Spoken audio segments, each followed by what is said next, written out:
I'm thrilled to be with you today as we dive into an exciting and historical perspective on wealth building 101, one that's relevant on how more than ever to build wealth in the world of silver.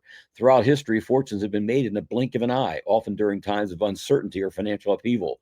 And while we often look at these periods with awe, the key takeaway isn't how much wealth is accumulated, it's how these fortunes were made.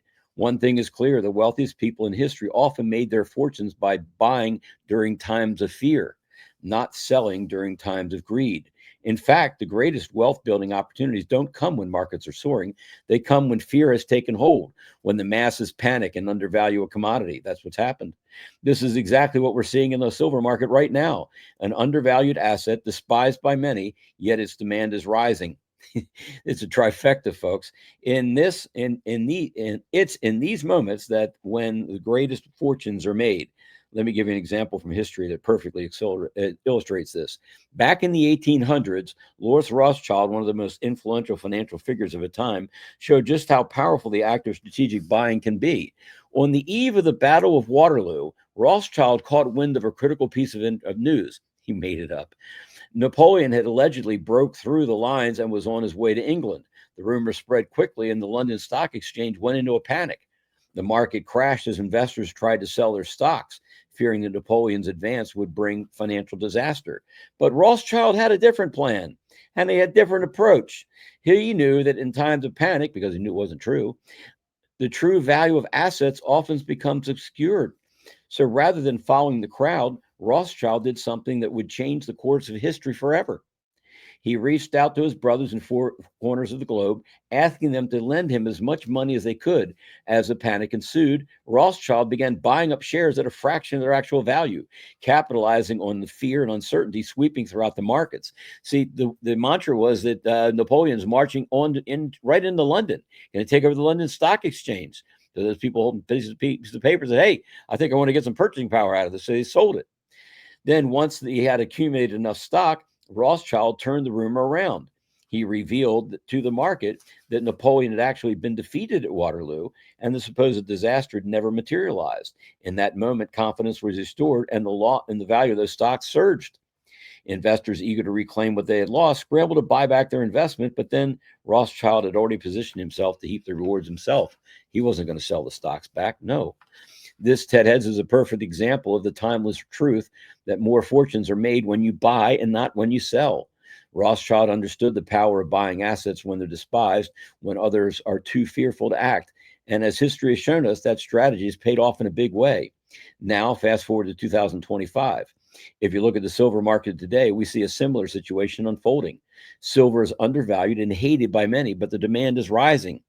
It's in these moments when you must think like Rothschild. When others are rushing to sell or abandon a market, that's when you need to buy. We're witnessing silver's return to its rightful place as a valuable asset, and yet it remains overlooked by many. For those who understand the long-term potential, silver presents one of the greatest opportunities for wealth building today or ever. The historical trends, the fundamental scarcity, and the economic realities all point to one undeniable truth: silver is on the verge of a breakthrough, and we know it. As demand for silver continues to soar, those who position themselves now, when others are too fearful to act, stand to profit immensely. Yeah, I'm going to show you some. We have so much planned for you guys. You're going to love it today. The question is, will you be one of the few that gets to see this opportunity for what it truly is? I hope so. It won't be my fault if you don't. Let's take a look at the economic factors driving silver's growth. The central banks print more fiat currency. The value of traditional money continues to erode. We've seen this time and time again. Inflation is on the rise and stability of our financial system is in question. In such times, true value of tangible real assets like silver becomes more apparent. Silver has stood the test of time as a store of value, a medium of exchange, and a safe haven during times of economic instability. And while it's often undervalued and dismissed, its role in the global economy is undeniable. Just like in the 1800s, those who act with foresight and patience will be the ones who thrive. We're seeing the silver market poised for a surge, and yet many investors are still hesitant. Can you believe this? Caught in this current wave of fear and uncertainty. Move on. Move ahead. Look at it from outside the box. But this is where the opportunity lies. Just as Lord Rothschild capitalized on the panic of his time, today's investors can do the same with silver, only I'm here to help you. Nobody was there to help Rothschilds, the other stock people before. But here's the key. It's not about following the herd. It's about recognizing values when others fail to see it. Okay. It's about understanding true wealth is built when you buy and not when you sell. Buy the dimes, I'm telling you. And in the case of silver, the time to buy is now. So, Ted Eds, as we look ahead in the coming months and years, think about the silver market as an opportunity to make your own fortune, not only your own, but also the fortune for your children and grandchildren, great grandchildren, and the lineage you'll never meet. This is all going to be done very strategically with an effective estate plan. We're going to help you through all this. You want to be family? Treat us like family. We'll treat you like family. We're welcoming you into our family now. Will you accept it? Let's find out. I encourage you to consider silver not just as an investment, but as a strategic play. Be patient, be strategic.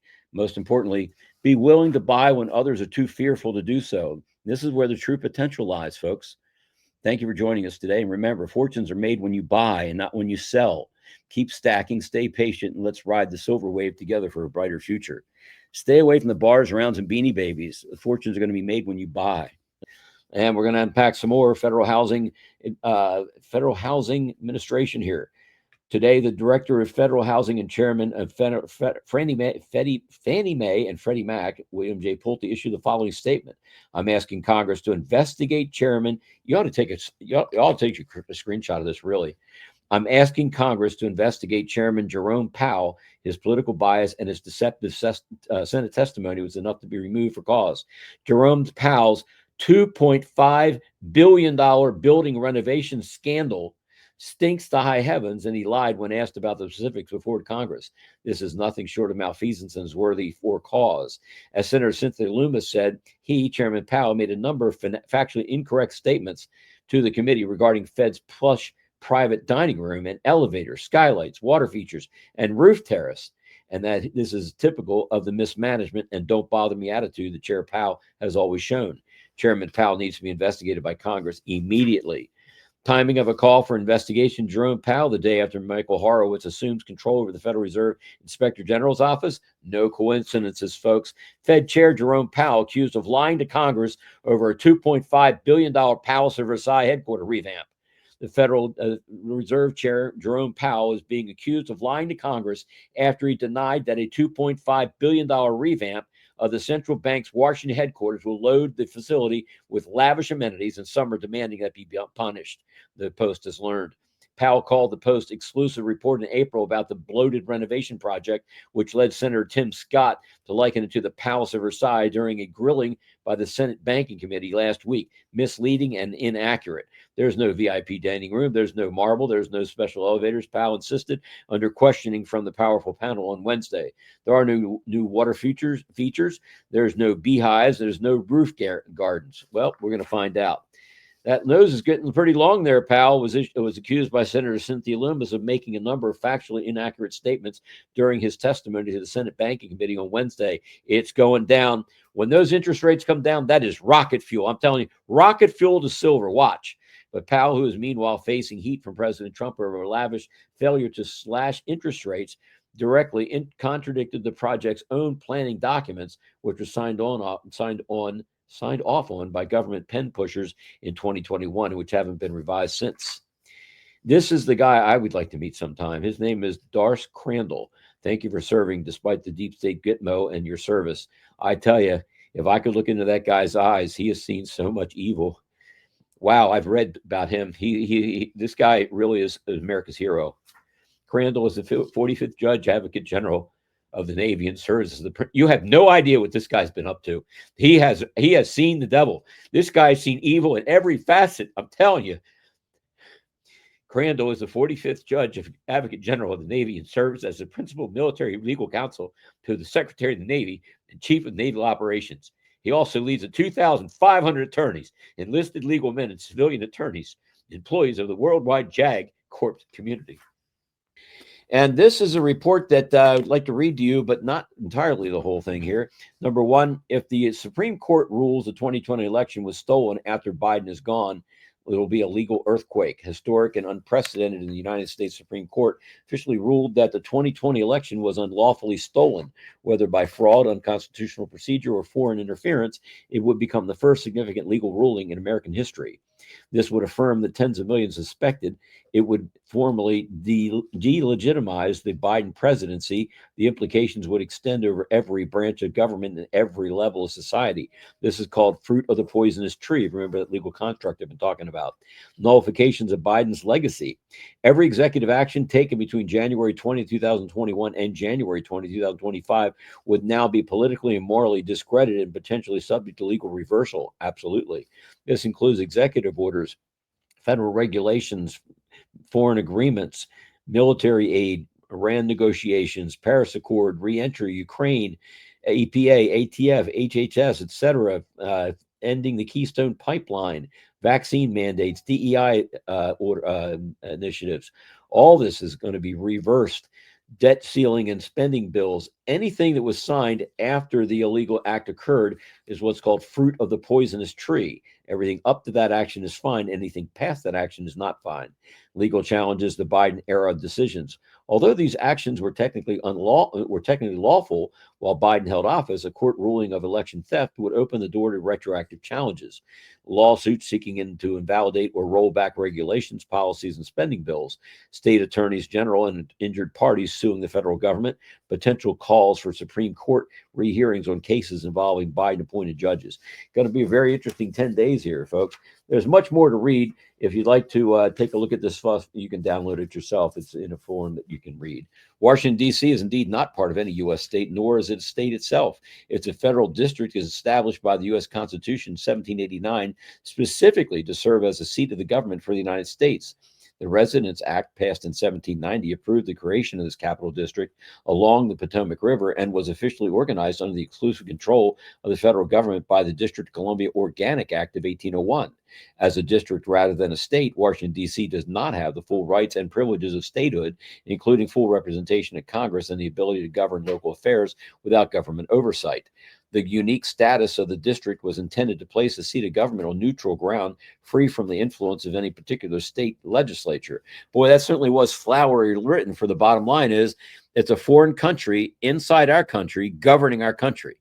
So you see the significance now of President Trump planting flagpoles down on that ground, in the ground, first time ever. You see the significance right now? When you plant a flag, your flag, in somebody else's ground, you're saying, hey, this is mine now. Remember Capture the Flag? You ever play Capture the Flag? We did in Boy Scouts. Now we have a report from JFK Jr., the latest one, the hottest one off the press. Let's see how close we are. Folks, I'm telling you, you got another 54 minutes before the markets close. If you haven't got your dimes by that time, count it done. Let's move on. 100 nations. This isn't about martial law. This is about global liberation. In the U.S., UK, Europe, the Middle East, Africa, and Asia, special forces units, including Navy SEALs, Delta Force, and the British SAS have been activated under direct command of a multinational alliance. These teams are trained for surgical missions, extraction, disruption, and digital warfare. It's no coincidence that cyber experts and psychological warfare specialists have been recalled to active duty. The battlefield isn't just kinetic, it's informational. And that's where the EBS comes in. The emergency broadcast system will initiate a global communications blackout, not to silence the people, but to silence the cabal. During this window, the world will be shown documentary footage never before made public, evidence gathered over decades, crimes that shock the soul, from ritual abuse and child trafficking to financial slavery and unconstitutional surveillance. This will be broadcast worldwide, unfiltered, uninterrupted. It will be the final red pill. Satellites have been seized, backdoors into the internet neutralized. Military communications will be funneled through the new quantum internet powered by Starlink's secure grid. Once the switch is flipped, the deep state won't be able to coordinate. The mainstream media, muzzled. Their handlers, already gone. And then comes the financial reckoning. The quantum financial system is now active. This isn't just about money, this is about control. And for the first time in modern history, the cabal is losing it. The Fiat empire is crumbling. Offshore accounts are frozen. Trillions in illicit assets are being reclaimed and repurposed. The IRS and the Federal Reserve, both unconstitutional, both privately owned, are being dismantled quietly. Permanently, the new system is asset-backed, transparent, unhackable. It operates outside of SWIFT, outside of BIS, outside of Rothschild banking channels. It's a debt jubilee in motion. Mortgages, student loans, credit cards, zeroed. And yes, some Tier 4B individuals, the so-called internet group, have already been contacted. Redemption appointments are real. Whales have been funded. Bondholders are receiving liquidity. And the ripple effect will be planetary. Intel from trusted sources confirms that as of the 27th of June, redemption centers are live. Several key figures have reported payments in the hundreds of millions. Military operations in Reno, Nevada, the central node of financial coordination, have intensified. Private jet traffic has spiked. Secure digital transfers are occurring under blackouts. Bankers are saying it's done, no further delays. The system has crossed the point of no return. Even mainstream sources in Iraq are confirming it now. Purchasing power is being recalibrated. Forex screens are flickering with suppressed rates. The signals are everywhere if you know where to look. And then there's the 4th of July. That date isn't arbitrary, it's a constitutional trigger. President Trump, who has remained silent on certain matters for strategic reasons, is expected to declare the Second Declaration of Independence. This isn't politics. This is a full restoration of the original American Republic. The corporate U.S. Inc. dissolved. The IRS, gone. The Federal Reserve, replaced. This will be announced under the full authority of a military constitutional alliance. Every enemy of humanity, from the boardrooms of Davos to the tunnels beneath D.C., is being confronted. Some are already in custody, others are being pursued, but none will escape what's coming. As the EBS begins, the final phase of this awakening will unfold. You'll be instructed to stay indoors, stay offline, and listen. There will be no ambiguity, no confusion, only truth and accountability. We've warned for years. We've decoded every drop. Now it's happening. This is not the end of the world. It's the end of their world and the beginning of ours. Office commercial-backed mortgage securities. That's what CMBS stands for, folks. One more time. CMBS stands for commercial mortgage-backed securities. Who's going to be using an office anymore? It's going to be a heck of a... We're going to see a complete re-engineering as far as the complete financial system. Watch what happens. Office commercial-backed mortgage security delinquency rate spikes to 11.1% in June. It's going to get a lot worse than that, worse than financial crisis meltdown peak after 3 months relapse. Hold what belongs to you, folks, in physical form as coin of the realm. Now's the time. You have a matter of, 32 minutes now before the markets close. A Los Angeles tower, FEMA headquarters in Washington, a 100-year-old tower in Manhattan joint list. Some delinquent loans were cured, including by transfer of a custodial receiver and extend and pretend that came off the list. The delinquency rate of office mortgages that have been securitized into commercial mortgage-backed securities, CMBS, spiked to 11.1% in June, an all-time high, re-blowing past even the financial crisis meltdown high and squeaking past the December 2024 high, according to data by TREP, which tracks and analyzes CMBS. Since the beginning of 2023, the delinquency rate of CMBS has, again, commercial mortgage-backed securities, has exploded by 9.5 percentage points. And so the depression in the office sector of commercial real estate drags on, despite well over a year of pronouncements that the worst is behind us. No, the worst is still ahead of us as far as the commercial office space is concerned. The last 3 months were a majestic relapse from February and March, when the delinquency rate seemed to be on mend. So, folks, if they are slicing and dicing an ounce of silver into 370 different parts, how much do you think they're slicing and dicing the real dollar? See, by slicing and dicing, it's creating fake phantom gross domestic product, GDP, because it doesn't actually exist. It's just numbers moving around. And a lot of people out there working, they're just putting fingers on the keyboard. There's no real intelligence there. If you want to be paid in something real, you're going to have to do something real from here on out. Now, you have 33 minutes left to get your act together and get your purchasing power out of the system and hold it yourself in terms of your coin of the realm. Not much time left, but we came out here to tell you about this in March of 2024. The shiitake mushrooms are hitting the fan, and we think it's tomorrow. What would be the harm in believing that it is tomorrow? I don't see any at all. We're not trying to scare you. This is an eventuality. I have a table over here with 89 examples of defunct currencies notes on it. And yours is going to be one of them, not mine, because I don't have any of my purchasing power left in there, just enough simply to pay the bills that I want to pay this month. What we're witnessing is biblical, economic, and historic. A once-in-a-lifetime reset is unfolding before your very eyes. Take full advantage of it. If you don't know how, call me, 443-340-8438, to abolish the Federal Reserve. HR is introduced by Representative Tom Massey to abolish the Federal Reserve. It's going to happen, folks. They're allowed to go out of business. Ripple applies for a U.S. banking license. Jerome Powell under fire over a $2.5 billion Fed renovation scandal. Fed now goes ISO 2022 live on July 14th. It was supposed to be July 4th. They moved to July 14th. Why? That's 10 days later. SWIFT jumps to ISO 20022 globally in November. Trump hints at replacing Jerome Powell. That's going to happen.